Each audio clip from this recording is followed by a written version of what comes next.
Joseph dit à ses frères, je vais mourir, mais Dieu vous visitera. Et il vous fera remonter de ce pays-ci, dans le pays qu'il a juré de donner à Abraham, à Isaac et à Jacob. Joseph fit jurer les fils d'Israël en disant, Dieu vous visitera et vous ferez remonter les eaux loin d'ici. Amen.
Mon message est intitulé Les eaux de Joseph. C'est un titre un peu étonnant, n'est-ce pas?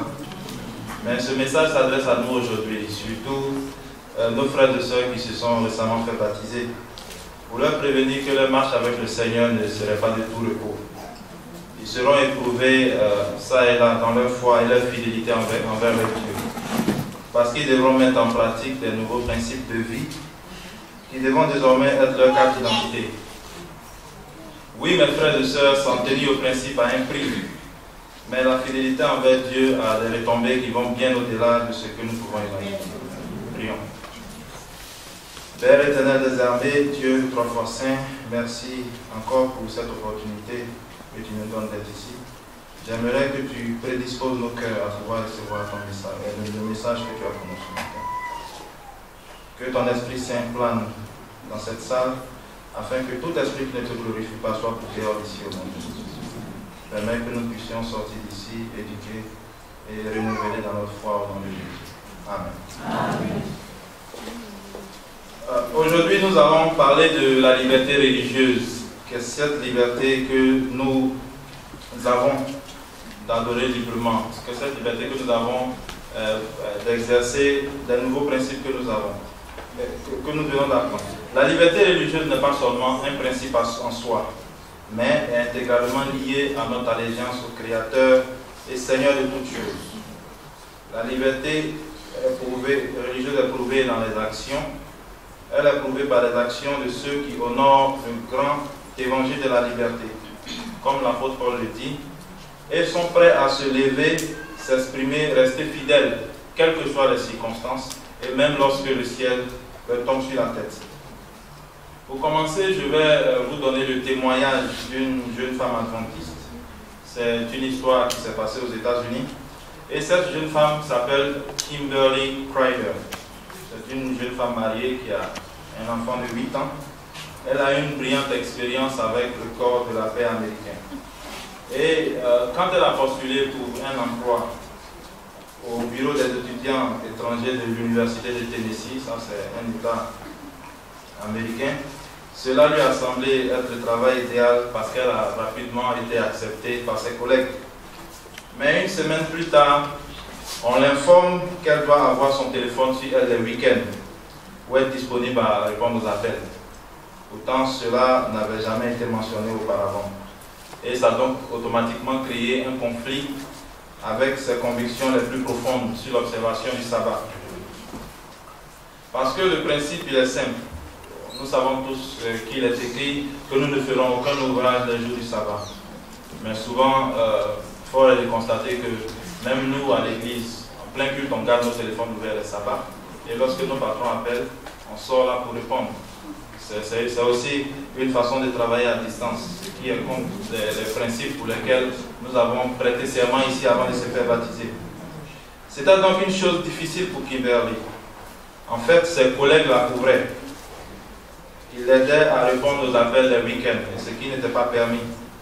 Peu de temps après, elle a été virée de son travail. Elle a fait appel en justice et elle a perdu le procès, en partie parce qu'elle était encore en période d'essai. Bon, c'est ce qu'on appelle communément période de probation. Mais avant d'être sélectionnée pour ce poste, elle a jeûné, elle a prié. Et elle était convaincue que c'est Dieu qui l'a choisie. Mais comment se fait-il encore qu'il permette qu'elle perde cet emploi, qu'elle a tant attendu après plusieurs mois de galère? C'est des choses qui peuvent arriver à nous tous. On passe plusieurs années à chercher du travail, on ne gagne pas le travail. Et on prie, Dieu finit par exaucer nos prières. Nous avons ce travail et il y a ce genre de circonstances qui se présentent devant nous. Que faut-il faire? Faut-il violer le commandement de Dieu pour lequel nous avons prêté serment ici avant de se faire baptiser, ou faut aller au travail, ou faut renoncer à son travail? Ça peut arriver aussi, surtout aux élèves et étudiants, parce que nous avons tous traversé cela. On prie pour un examen, et l'examen tombe le sabbat. Qu'est-ce que vous faites? Vous vous faufilez pour aller composer le jour du sabbat et revenir peut-être à 10h ou 11h pour continuer le culte, ou décidez-vous de rester à la maison? C'est des choses qui arrivent à nous tous. Mais ceci n'était pas la fin de l'histoire selon Kimberly. Comme elle le dit, tout ce qui s'est passé était pour elle une opportunité, pas plus. Et elle était confiante qu'elle a été mise dans cette situation pour témoigner, que ce soit à son avocat, au juge, à ses collègues, à ses employés, à toutes les personnes qui étaient impliquées dans son histoire. Elle a vu la main de Dieu dans l'obtention du travail qu'elle venait de perdre. Mais il y a plusieurs années de cela, Joseph a dit quelque chose de similaire à ses frères. Joseph de la Bible, bien sûr. Ses frères qu'il avait vendus comme esclaves. Nous pouvons le lire dans Genèse chapitre 50, verset 20.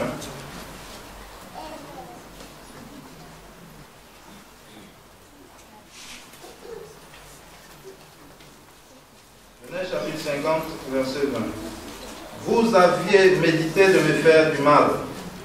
Dieu l'a changé en bien pour accomplir ce qui arrive aujourd'hui, pour sauver la vie à un peuple nombreux. Donc la réalisation de la providence divine dans la vie de Joseph et la situation de Kimberly ne sont pas aussi rares, comme je viens de le dire, c'est des choses qui arrivent à nous tous. Et je suis sûr que la plupart d'entre nous avons traversé ici ce genre d'expérience. Oui, dans leur travail de liberté religieuse, il arrive que nos églises soient en mesure d'aider un employé à gagner un procès de conflit de sabbat et de travail. Bon, c'est vrai, ici on n'a pas cela, mais dans beaucoup d'autres églises adventistes à travers le monde, il y a un avocat qui est employé par l'église, un avocat adventiste qui est employé par l'église et qui est là généralement payé, qui est là pour gérer ce genre de conflit, de sabbat et de travail, de litiges de ce genre. Donc, des fois, l'Église, bien sûr, joigne ses voix à des organisations de lutte pour la liberté religieuse qui sont capables de bloquer ou de retarder des législations qui pourraient avoir un impact négatif sur nos libertés religieuses. Mais il est important de garder à l'esprit que la véritable question est de vivre et de témoigner notre liberté religieuse en Christ, quel que soit le prix, et ceci devant le monde.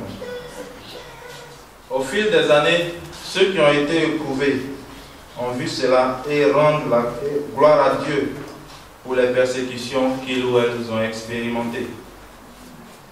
Et je suis confiant que la plupart d'entre nous ici avons traversé ce genre de situation et nous en sommes sortis victorieux.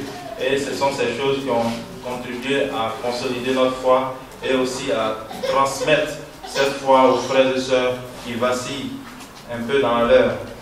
Et pendant près de 2 ans, le département de la liberté religieuse de l'Église adventiste mondiale a fait tout son possible pour obtenir la libération du pasteur Antonio Montero. Je sais que beaucoup sont un peu informés de l'histoire ici. Il était en fonction au Togo. Il a été emprisonné sur la base de fausses accusations de série d'homicide et de trafic de sang humain. C'était un peu comme ici, il y a eu un certain moment de psychose, de vol d'enfants, de vol et de disparition d'enfants pour les sacrifices humains. Il y avait eu ce genre de situation-là au Togo et c'est dans cette foulée-là que ce pasteur a été incriminé à tort avec un de ses membres d'église.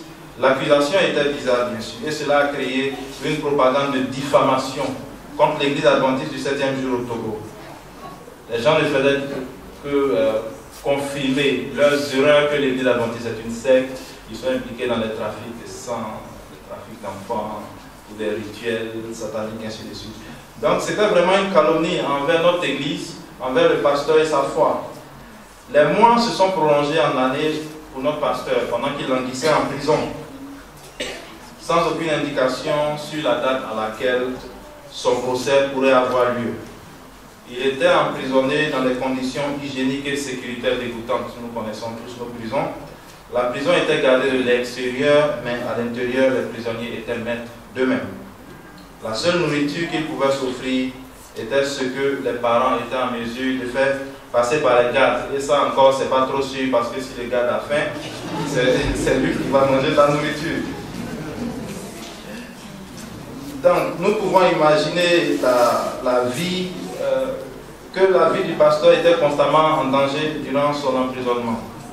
Et avec l'échec de chaque négociation tentée à différents niveaux du gouvernement, l'Église a commencé à se demander comment Dieu allait-il intervenir dans cette situation désespérée. Ça, c'est le propre de l'être humain. Lorsqu'il y a des problèmes, on essaie de compter sur nos relations, sur notre propre force. Et quand on se cogne la tête, on se rappelle qu'il y a un Dieu qui est là-haut, sur qui nous devons commencer à compter.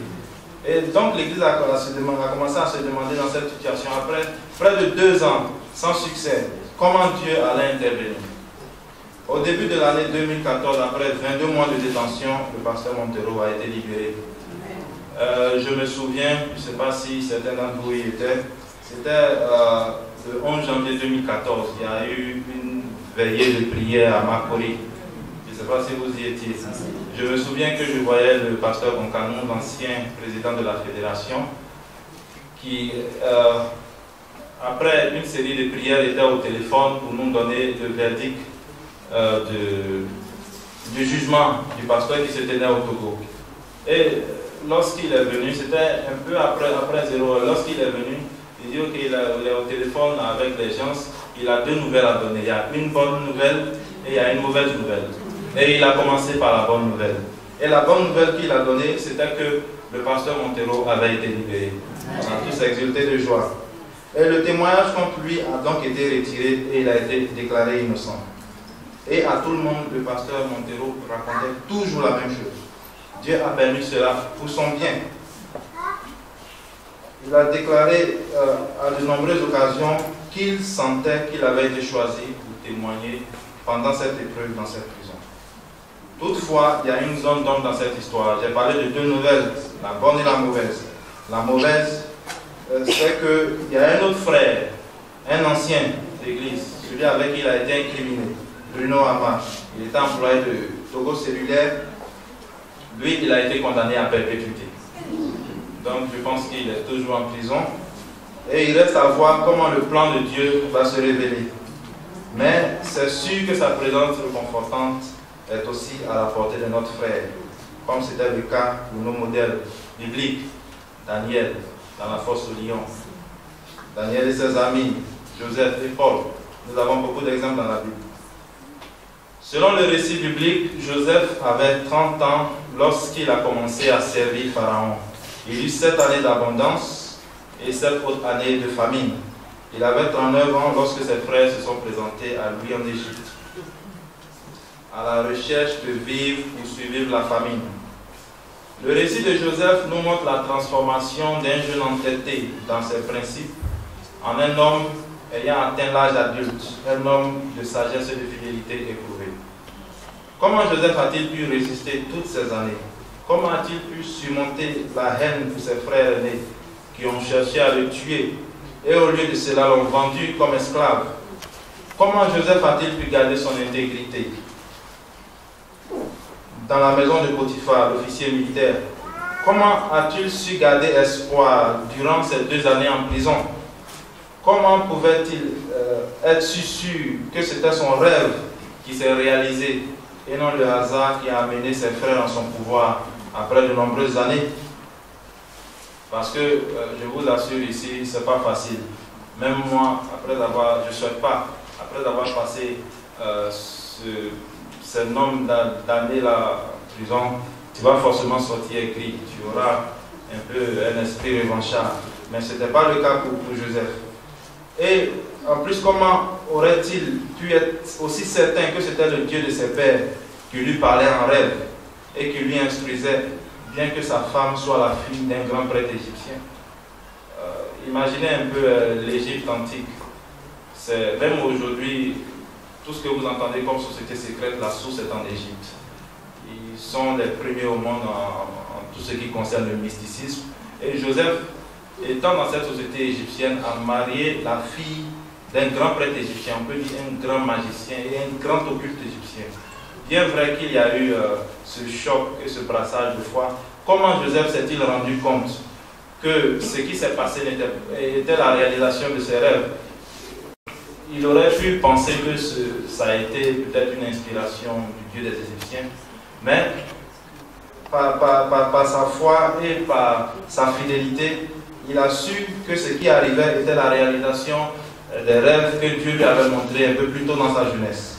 La réponse à ces questions est complexe, mais finalement exprimée dans la réaction de Joseph à la tentative de séduction de la femme de Potiphar, juste comme un moyen ou un autre que le monde utilisera pour tenter de séduire ceux qui aspirent à obéir à Dieu. Au cours de sa discussion avec la femme de Potiphar, Joseph a raconté pourquoi il doit retourner la confiance que son maître a placée en lui. De la même façon, aujourd'hui, le chrétien a une obligation envers son employeur et sa communauté. Mais Joseph va plus loin dans son explication. On peut voir cela dans Genèse chapitre 39, verset 9.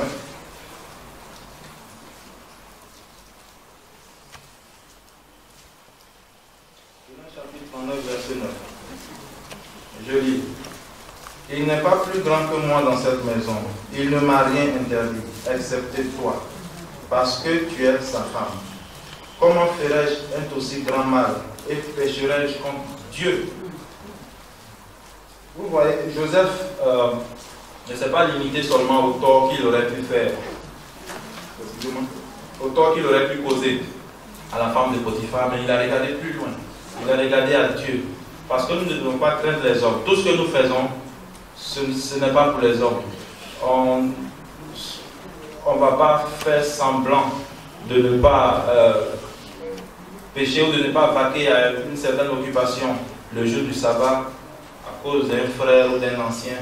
Mais on doit se mettre à l'esprit, on doit se mettre en idée qu'en faisant cela, nous péchons contre Dieu, nous transgressions les lois de Dieu. Nous ne devons pas voir les hommes, mais plutôt nous devons voir Dieu. Des années plus tôt, il était l'enfant le plus aimé de ses parents. Et ceci en répétant consciemment 2 songes qui comportaient des gerbes, le soleil, la lune et les étoiles, qui représentait ses parents et ses frères se prosternant devant lui. Il avait de toute conscience paradé devant les frères jaloux avec son manteau multicolore qui lui a été offert par son père. Tout comme nous de l'Église du reste pouvons parfois agiter comme un drapeau notre privilège spirituel avant même l'obligation qui accompagne notre vocation. On dit souvent que nous avons la vérité, nous avons la vérité. On aime vanter ce privilège, mais est-ce que nous faisons suffisamment pour pouvoir prêcher et répandre cette vérité autour de nous? Ça, c'est une question. Aussi, Joseph a dû apprendre que l'attention n'était pas sur lui, mais sur Dieu. Il a appris à se laisser utiliser par Dieu afin de mieux le servir. Il a appris à entrer dans le plan de Dieu. Pendant son emprisonnement, il a découvert le Dieu derrière les rêves. Et lorsqu'il a été interrogé par le chef des chansons et le panetier d'interpréter les rêves, c'est-à-dire le chef des chansons, c'est la personne qui était en charge de donner du vin à la cour du roi, et le panetier, c'était le boulanger. Ce sont des termes ce sont des anciens mots. C'était le boulanger. Et Joseph lui a répondu, n'est-ce pas à Dieu qu'appartiennent les rêves? Nous pouvons lire ça dans Genèse 40, verset 8. Mais nous n'avons pas lu à cause du temps.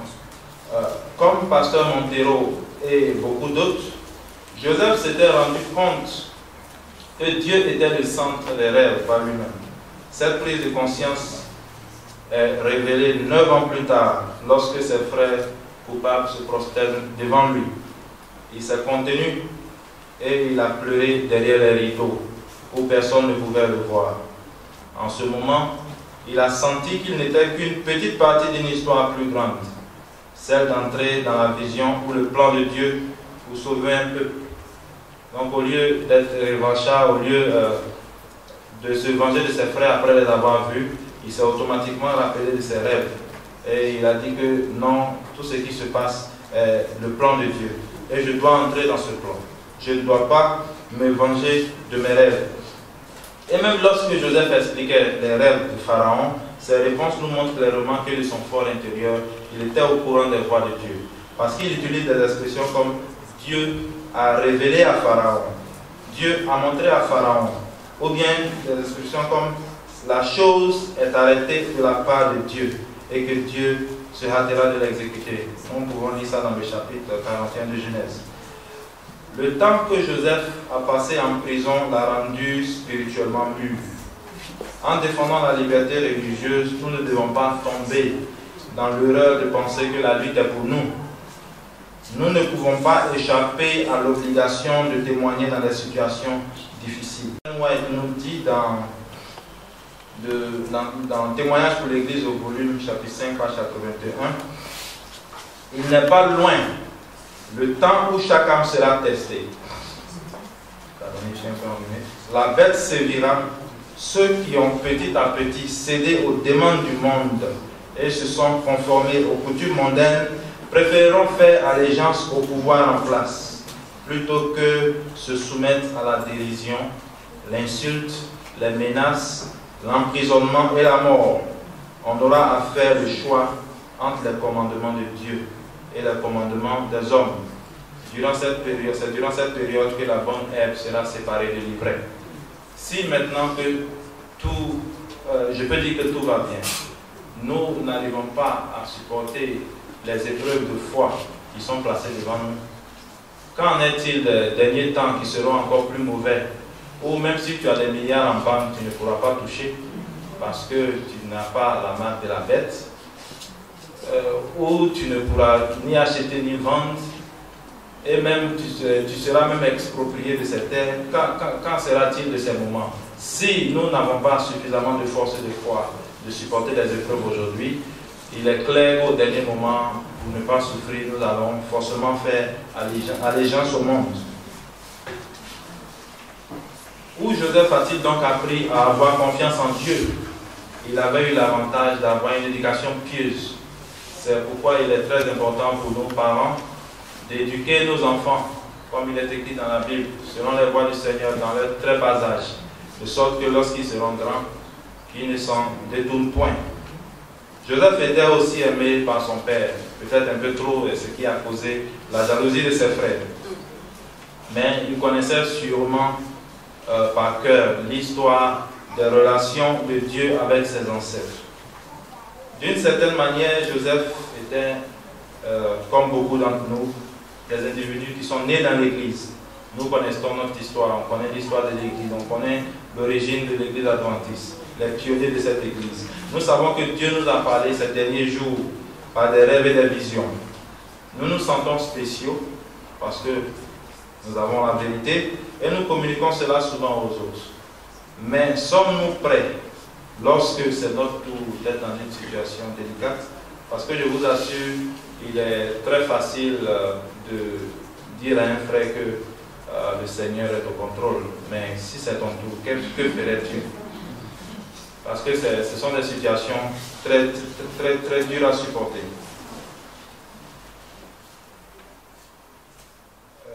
Sommes-nous prêts à tout sacrifier donc et renoncer à notre gagne-pain, notre travail, notre foi? Est-ce que nous sommes souvent prêts à sortir de notre confort?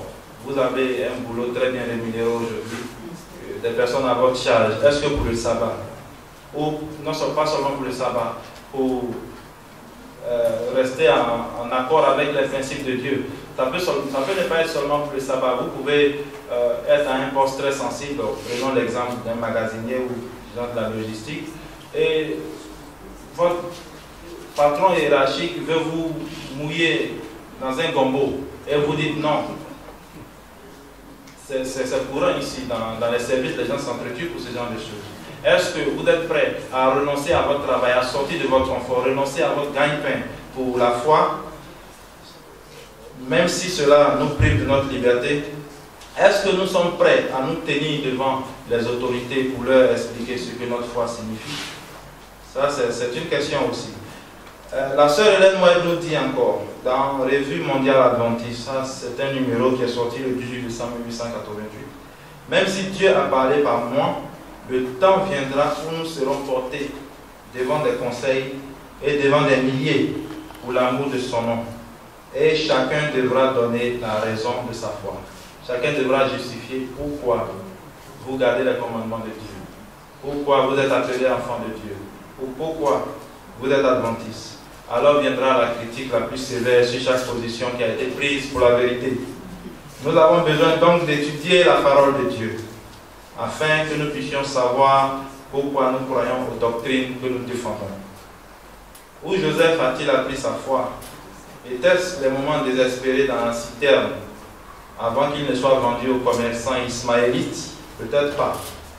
Mais il a clairement pris une résolution durant sa captivité de rester fidèle à ses principes, fidèle à Dieu. Ces années en prison ont confirmé ce choix de fidélité. Il était le prisonnier modèle qui a satisfait aux besoins de ses co-détenus. Durant ces années où il est passé le jeune homme impulsif en une personne confiante en son Seigneur. Joseph était génial, pas parce qu'il portait une tenue multicolore, pas parce qu'il était intendant de la maison d'un homme riche, non pas parce qu'il avait en lui le pouvoir d'interpréter les rêves. Joseph était super parce qu'il est resté fidèle à Dieu dans toutes les circonstances. L'histoire de Joseph est un scénario qu'on a un peu du mal à imaginer, parce que de toutes les tribulations, les épreuves qu'il a eues, il a fini par être la deuxième personnalité du royaume après Pharaon. C'est le même cas pour nous. Si vous remarquez, la plupart de ceux qui ont traversé beaucoup d'épreuves durant leur cursus scolaire, aujourd'hui ils ont des postes enviables dans la société. Je ne dis pas aussi que ceux qui ont fait le contraire n'ont pas de travail, mais c'est une façon de dire que lorsque nous sommes fidèles à Dieu, il finit toujours par nous récompenser, et ceci pour le meilleur. Mais Joseph, autre que son semblant d'orgueil aussi pour tester ses frères, ne s'est pas focalisé sur les prérogatives du pouvoir, parce qu'il était la deuxième personnalité après le Pharaon. Il a au contraire imploré le Pharaon de le laisser aller à la rencontre de son père, puis plus tard aller à Canaan pour enterrer le patriarche dans une tombe à Macpéla. Environ 70 ans après les retrouvailles en Égypte, Joseph mourut et il fut embaumé à la manière des pharaons parce que c'était un dignitaire égyptien. Donc il fallait qu'on l'enterre comme un Égyptien. Donc il ne fut pas enterré, c'est-à-dire qu'il ne fut pas mis en terre, il fut juste mis dans une... comment ils appellent ça, les momies? Voilà. Donc, mais il reposa donc à l'attente de la délivrance. Nous pouvons maintenant lire notre texte du jour dans Genèse chapitre 50, versets 24 à 25. Joseph dit à ses frères, je vais mourir, mais Dieu vous visitera, comme il visitera tout un chacun de nous ici présents. Il vous fera remonter de ce pays-ci, dans le pays qu'il a juré de donner à Abraham, à Isaac et à Jacob. Joseph fit jurer les fils d'Israël en disant, Dieu vous visitera et vous ferez remonter les eaux loin d'ici. Et ce qui fut fait des centaines d'années plus tard, parce que Moïse, en sortant d'Égypte, a transporté le corps de Joseph. Si vous lisez dans la Bible, vous verrez cela. Moïse est sorti d'Égypte avec le corps de Joseph. Et les os de Joseph, qu'étaient-ils vraiment? Pour certaines personnes, ces os étaient un talisman d'une autre époque. Mais pour moi et pour vous présents, les os de Joseph étaient plus que ça. En exil de Canaan en Égypte, le jeune captif n'avait que sa foi en Dieu pour le soutenir. En prison sur la base de fausses accusations forgées de toutes pièces, Joseph s'est accroché à la foi que Dieu est le rémunérateur des fidèles. Devant Pharaon lui-même, Joseph a pu ignorer ses origines simples et parler avec courage du Dieu qui l'a soutenu. Et des années plus tard, il n'a pas cherché la justice, mais la miséricorde. De telles eaux, nous devons tous en avoir pendant que les années d'abondance prendront certainement fin et les temps d'épreuve surviendront dans nos vies. Amen. Amen.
Recevez la bénédiction.